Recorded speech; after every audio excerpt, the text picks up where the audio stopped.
तर हॅलो मित्रांनो, आपल्याला आज आपल्या कापसाला खत टाकायचे आहे. तरी आपण खत मिक्स करण्यासाठी टाकलेलं आहे. याच्यात आपण टाकलेलं आहे 20-20-013 आणि एक किट टाकलेली आहे संपूर्ण गोल्ड म्हणून.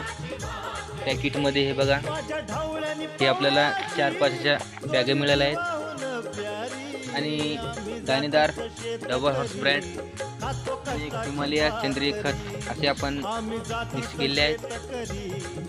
आणि याचा रिझल्ट बघू आता. आवडल्यास लाईक करा, सबस्क्राईब करा, शेअर करा.